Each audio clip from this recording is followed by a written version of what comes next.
Hello, welcome to my bookshelf, and today I'm excited to do another Top 5 Wednesday. This week's theme are books that are not set in or inspired by the Western world. And that includes Europe, if you're wondering. So that made this a lot more challenging for me than I thought it would be initially. Because it turns out a lot of the books that I thought would fit this category are actually books that are set in Europe or by authors that are European. So I had a really hard time with this initially, but I did come up with 5 books that I have all read that are all not set in or inspired by the Western world. So, that being said, let's just jump on in. So, the first book that I absolutely love that's not set in the Western world is Fruits Basket by Natsuki Takaya. And this is set in Japan, and this is actually a manga, as I'm sure you can tell. So it's a series. There's 23 in the series, which for manga is pretty good. They can normally be very long and seemingly never ending. If you're not aware, manga is more or less a comic book. So there you are, pictures. And because it's a manga, it's set up where you read it right to left. So it looks backwards if you're used to books reading the other direction, as in America. But basically, the premise behind this is that our main character here, Toru Honda, she meets the Soma family, and they have a secret.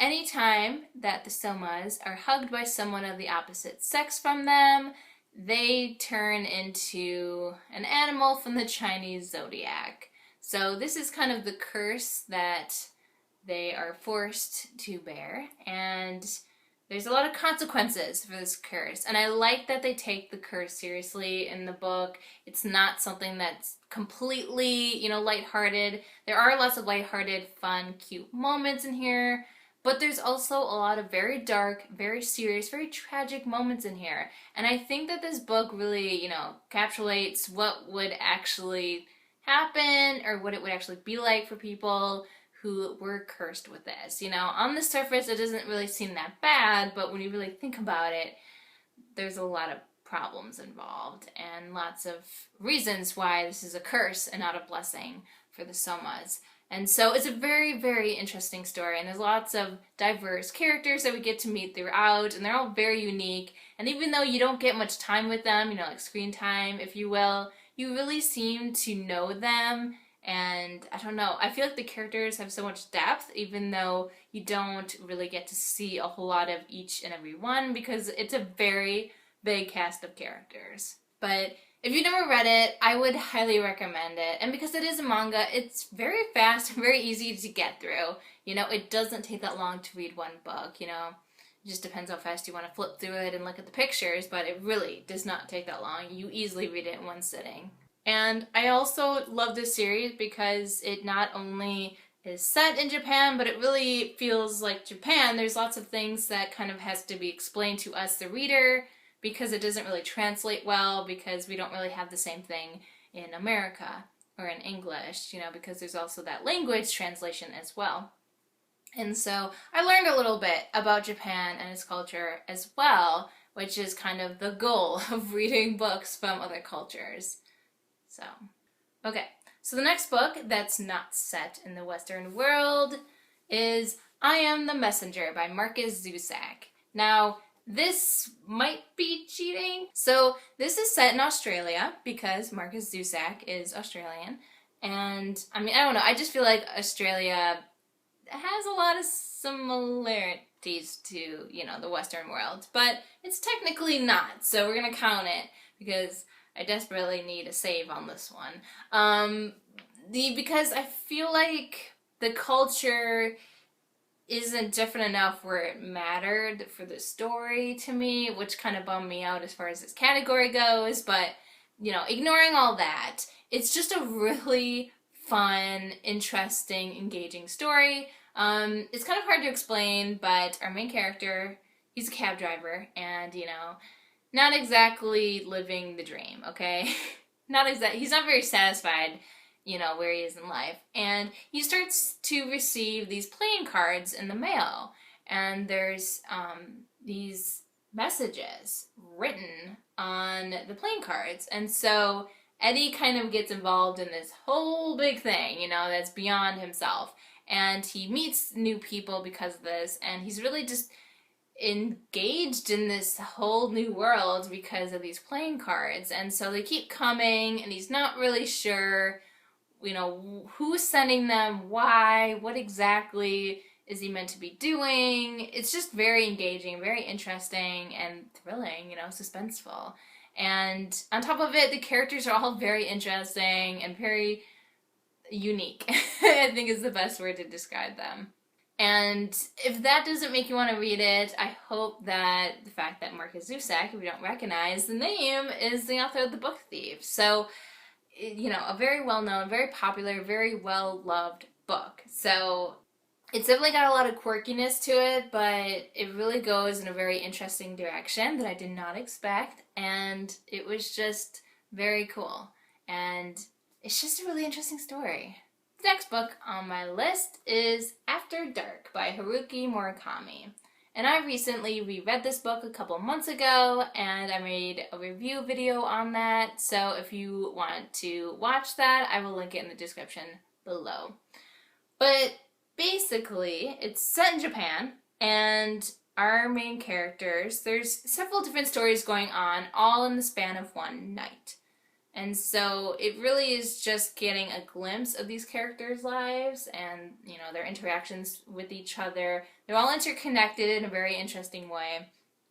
And if you're not aware, Murakami loves to write magical realism. So strange, bizarre things happen in these stories, but they're presented as realistic in the sense that if these bizarre things actually happened in real life, the characters would react the same way that normal people would. It's that kind of realism. So bizarre things happen, sometimes explained, sometimes not, but for either reason, it is what it is, and the characters react as if, they're normal people that realize that magic normally doesn't happen, these mysterious things don't normally happen, but they did, so now they're reacting. It's kind of hard to explain, but this one's pretty tame as far as the magical realism part, so don't let that scare you away. It's a very interesting story, and again, it's really just about these people and how we're all interconnected. And he also loves music, specifically like jazzy kind of music, and he will make note of the music that is playing in that moment, which I think kind of adds this immersive experience that you normally wouldn't have in a book. I also made a playlist of, some of the titles that he mentions in here, because I thought it'd be kind of fun, if you read it and you want to actually hear the music, you can. So I will also link that below if you're interested. But Murakami is just a very interesting author, and I think his stories are very unique and very cool. Okay, so the next book on this list is a book that I feel like I keep talking about over and over again, so I apologize, and that is Crime and Punishment by Fyodor Dostoevsky. If you're not aware, this is set in Russia, and our main character commits the titular crime, and he's trying to avoid the punishment. I don't really want to give away that much about it, because again, it really is just about this whole experience, and the book starts off from his point of view and it slowly deviates from that, but for the most part you're getting, the insights of this man, and you get to kind of see his life before he does this. You get to see why, his reasoning for why he does what he does, and kind of the madness that ensues after he does his crime. And it's just a very interesting story. Lots of very interesting discussions happening in this book. Some discussions that go on for pages and pages. But I think it's very interesting, and I think it's a book that needs to be reread and digested, if you will. And this book also has a lot of cultural things that are different, so there's kind of notes, at least in my edition, that try to explain that to non-Russian readers. And so another perfect addition to this list. Okay, and so the last book that I wanted to talk about is a book that I don't actually own, at least at this point in time. I would love to own a copy of it someday, and that is Arabian Nights or 1001 Nights. I've heard it both ways, not really sure what the official title is at this point. But this is where Aladdin, the Disney movie, kind of gets some of its inspiration. There is a character named Jafar in here. There's also a story in here involving a genie and some wishes, but they are in no way really that similar to Aladdin at all. I can't. Inspired is a very loose term. But if you've never read it, I would highly recommend it. It's so interesting. But basically, this king, he keeps marrying women and then killing them after one night with them, and this woman decides to marry him, but she's very smart. And I love this because it's an older piece of work, and I love that we have this smart female that outsmarts this cruel king. I love that. Yeah, so she marries him, and she tells him these stories, but she always leaves him on a cliffhanger so she doesn't get killed, which is just brilliant, And she does this for, I guess, 1001 Nights. But yeah, so most of this, so there's kind of a frame story, and then most of it are the actual stories she's telling him. I do think some parts of it are a little difficult to read. I think just because it is an older piece of work, and so, things just kind of get lost in translation a little bit, but it's just so interesting, and I think the stories are fascinating. It's kind of a short story collection with a frame story. Okay, so that is my list for the top 5 books that are not set in or inspired by the Western world. I hope you enjoyed my list. I hope you enjoyed my picks, and I do hope that you check them out if they sound interesting to you. I mean, that's kind of the whole point of all this, right? To give each other recommendations. So please, check them out, see if they sound interesting to you. Go on Goodreads, read the synopsis, kind of feel it out, see if it's a book that you might be interested in. And I am really excited that this was a category, because I think it's great that we're trying to inspire each other to read books that are unique and from different cultures and, more diversity. I love that. I think that's the wonderful thing about reading, is that you get to jump into a world you normally wouldn't get to see, just because of your limited experience. And so I think it's wonderful to push us to find more books that fit these kinds of categories, books from authors and characters from different cultures in our own. I think it's a wonderful, wonderful top 5 pick category. So this was a lot of fun to do, very challenging for me, but I think it's, reinvigorated my need to read more diverse books.